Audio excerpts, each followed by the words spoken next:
गर्मी ने अपना रंग दिखाना शुरू कर दिया था। सब पक्षियों का गर्मी की लू से बुरा हाल था। कबूतर भैया, ये गर्मी तो मार ही देगी, कहीं भी सुकून नहीं मिल रहा। नदियों का पानी तो गर्म हो गया है। चिड़िया, बस आज की ही तो बात है, फिर इस गर्मी का समाधान हो जाएगा। क्या कहा कबूतर भाई? मैं कुछ समझी नहीं, कैसा समाधान होगा? क्या तुम्हें सच में नहीं पता? जंगल के सब पक्षियों ने कश्मीर जाने का फैसला किया है और आज रात ही निकलने वाले हैं। अब तक तो सबने तैयारियां भी कर ली होंगी। लेकिन मुझे तो किसी ने नहीं बताया। सबको खबर देने की बात कौवों को सौंपी थी, शायद वो भूल गए होंगे। मैं अभी उनके पास जाती हूँ और बात करती हूँ। ऐसे भागी भागी चिड़िया कौवों के घर जाती है। वो तो बड़े बड़े बैग भरकर तैयार बैठे थे। कालू गोरी, आपने मुझे खबर क्यों नहीं की? चिड़िया, हम यहाँ वहाँ नहीं जा रहे, बल्कि बहुत दूर कश्मीर जा रहे हैं, इसीलिए सफर बस का है, पंखों का नहीं। लेकिन कालू, मुझे बस के सफर से क्या एलर्जी है, मैं चलूंगी। जल्दी जल्दी जाकर अपनी तैयारी करती हूँ। चिड़िया, आपको याद है मैं परसों तुम्हारे घर क्यों आई थी? याद है गोरी बहन, आप अपने 200 रुपए लेने आई थी, मैं भूली नहीं हूँ। जब काम लग जाएगा तो सबसे पहले आपके पैसे चुकाऊंगी। छोड़ो चिड़िया पैसे चुकाने, बस में सफर करने का किराया 1500 रुपए है और तुम्हारी बेटी का कम से कम 500 रुपए लगेंगे। तुम इतने सारे पैसे कहाँ से लाओगी? इसीलिए हमने खबर नहीं की। हाँ, अब जाओ, हमें और भी जरूरी सामान बांधना है। पूरी गर्मी बिताने जा रहे हैं, वो भी भारी भरकम किराया देकर।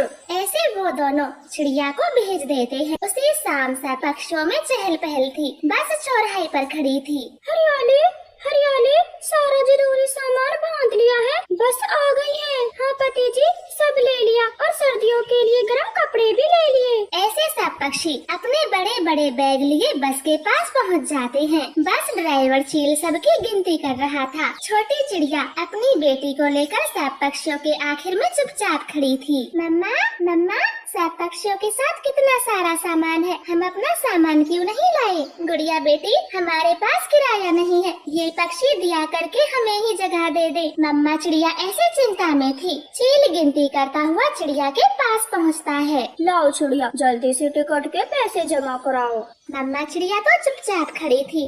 तब कौवे बोलते हैं, चील जी, ये चिड़िया फ्री में आपकी बस के अंदर बैठना चाहती है, आप चलें, इससे बात करके अपना समय जाया ना करें। अच्छा, तो ये बात है, चलो चलो, बाकी पैसेंजर अपनी सीटों पर बैठो, जल्दी करो। सब पक्षी अपनी अपनी सीटों पर बैठ जाते हैं। मम्मा चिड़िया आगे बढ़ती है और धीरे से चील ड्राइवर को बोलती है, चील ड्राइवर जी, मेरे पास पैसे नहीं है और हमारे सारे पड़ोसी कश्मीर जा रहे हैं, तो मेरा अकेले मन नहीं लगेगा, तो कृपया मुझ पे थोड़ा रहम करें और अपनी बस में थोड़ी सी जगह दे दें, मैं बिना सीट के ही सफर कर लूंगी। चील कुछ बोल पाता, उससे पहले बस में बैठे कौवे बोलते हैं, देखो चिड़िया, जाओगी तो बस में ही, इसीलिए किराया तो देना पड़ेगा, पैसे हैं तो बैठो वरना लौट जाओ। और नहीं तो क्या, हम तो जैसे तैसे पैसे खर्च करके जा रहे हैं और ये चिड़िया फ्री में जाए ना भाई ना, हमसे ना देखा जाएगा।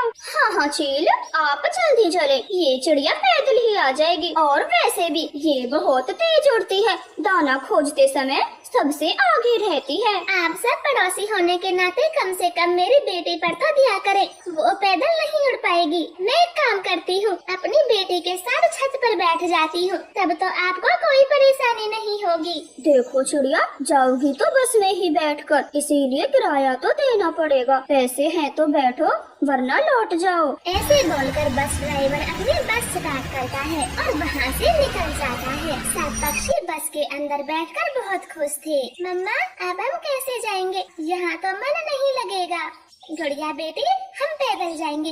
क्या हुआ, जो उनसे थोड़ा लेट पहुँचेंगे, मगर अपनी गर्मियाँ तो अच्छे से बिता पाएंगे। हाँ मम्मा, चलो हम भी अभी से निकलते हैं। फिर मम्मा चिड़िया उसी रास्ते पर निकल जाती है। वो पूरी जी जान लगाकर उड़ती और जब थक जाती तो आराम करती। ऐसा कर करके उन्होंने काफी सारा समय तय कर लिया था। इधर सब पक्षी बस में आराम से सोते हुए जाते। अचानक से बस का इंजन रुक जाता है। अरे बस क्या रोक दे, अभी तो हम कश्मीर से बहुत दूर हैं। सब पक्षी बस से बाहर निकल जाते हैं। पक्षियों, बस का इंजन फूक गया है।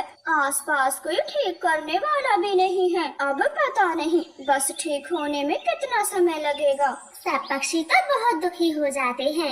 वो तो वीराने में फंस कर रह जाते हैं। मम्मा चिड़िया अपनी बेटी को लेकर उनके पास रुकती है। अरे आप सब पक्षी यहाँ क्यों रुके हो? कबूतर चिड़िया को सारी बात बताता है। चिड़िया, आप भी थोड़ा आराम कर ले जब तक हमारी बस ठीक नहीं होती। नहीं कबूतर, मेरे पास रुकने का समय नहीं है। आखिर मेरा सफर तो पैदल ही है, मैं निकलती हूँ। चिड़िया, बस ठीक होने का भी कोई समय नहीं है। मैं भी चाहता हूँ आपके साथ ही निकल जाऊं, लेकिन ये ढेर सारा सामान लेकर कैसे उड़ूंगा? हाँ कबूतर, मैं भी यहाँ पड़े पड़े थक गया हूँ, लेकिन इतने सारे सामान को लेकर उड़ भी तो नहीं सकते।